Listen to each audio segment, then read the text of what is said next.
So the purpose of this video is to help, for a lack of a better term, talk you off the ledge of going forward and using your drug of choice, and in this case what we're talking about is pornography. It's a unique video for the millions of videos out there that are portraying pornography. There's probably one video doing this to help talk you through the process if this is something you really want to do for yourself. And you wouldn't have clicked on this video unless you were looking for a different solution or for a different way of dealing with the cravings that you are most likely feeling at this time. I've been doing clinical work, counseling work for many years, spent thousands of hours with clients who have struggled with addiction issues. And those who struggle with pornography, I specifically work with for the past 6 years, and the result of an acting out behavior is always the same. I've heard the same stories over and over and over again of what it makes a person feel like afterwards and how they deal with it. So let's kind of talk about where you might be right now. You're having a craving. You've already committed in the past that you want to stop this behavior, and you're being driven to go click on some more websites that you know in the long run aren't really going to be helpful to you because you've been through this process again and again, or you wouldn't be here right now. Now, the first thing to understand is that the fact that you have a craving and you have a desire to go and find relief, whatever it is you're dealing with, or just pleasure for pleasure's sake, is normal. Okay, so to acknowledge that is critical. You don't need to feel or shouldn't feel unnatural or unworthy or bad because you have the desire to look. It's inborn. That's why pornography, as one of the clients I've worked with for a number of years called it, is the perfect poison, because it hits at the core of who we are as human beings. We're interested in sexuality because we're supposed to be, but it is a very, very powerful drug because of the way it affects the neurotransmitters in our brain.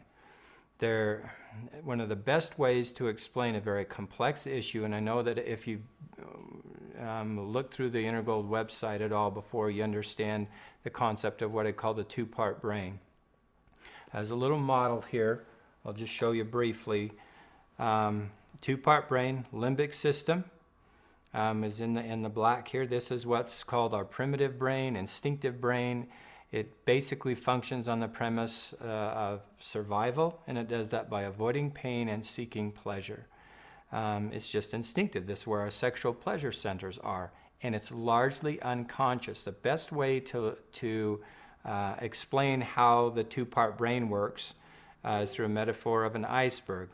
85 to 90% of an iceberg is underneath the water. That's how the limbic regions of the brain works. It's unconscious. That's why from the straight willpower, you can't demand that those thoughts or feelings go away, because they don't go away.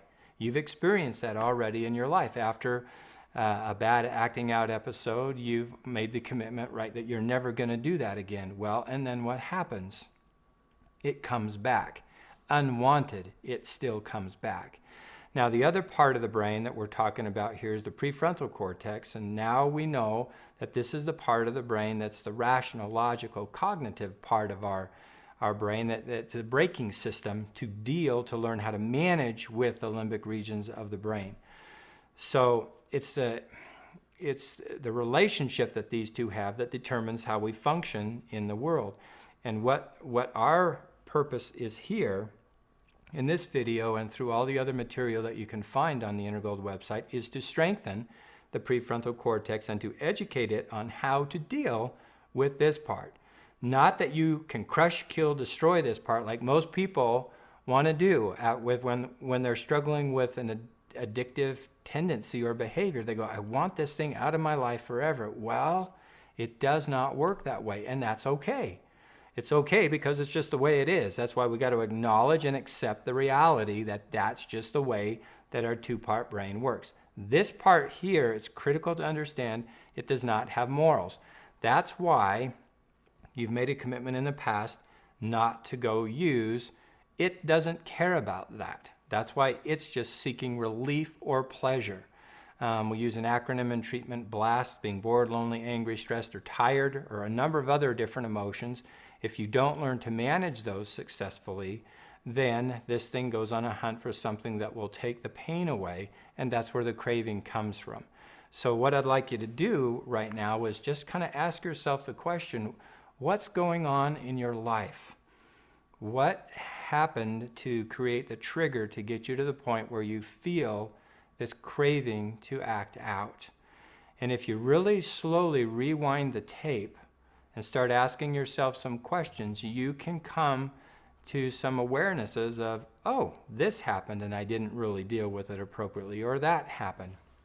And that is strengthening the prefrontal part of the brain to learn how to manage that. Now, another thing that's found on the website that may be helpful to you is what I call the 10 Commandment questions if you're feeling like acting out. And I want to ask you those questions right now to see and answer them honestly, of where are you right now in relationship to these questions. Question number 1. Will acting on this temptation bring me long-term satisfaction or instant gratification? Number 2. What will be the end result if I act on this temptation? That's a question that can help you play the tape all the way through. What the limbic part of the brain does is that it has a capacity to just almost turn the lights off on the rational, moral, logical part of the brain that can think things through. So this question forces you to answer that from the higher functioning brain. To play the tape all the way through. How will you feel tomorrow morning when you wake up if you act on this temptation? Will it solve your problems? Will it help you? And that fits into question number 3. If I choose to act on this temptation, will it make my life better or worse? You see, there really are things in life that are right or wrong. It seems like as a society and a world culture, we do everything we can to anesthetize our conscience, where we don't feel that still small voice within us that we all have. And it's universal. As I've received emails from individuals across the world, the response is the same. The feelings are the same. It crosses all boundaries of nationality, of religion. Those who look at pornography are troubled at a deep core level. And I've just had so many responses from people around the world that I don't question that anymore at all.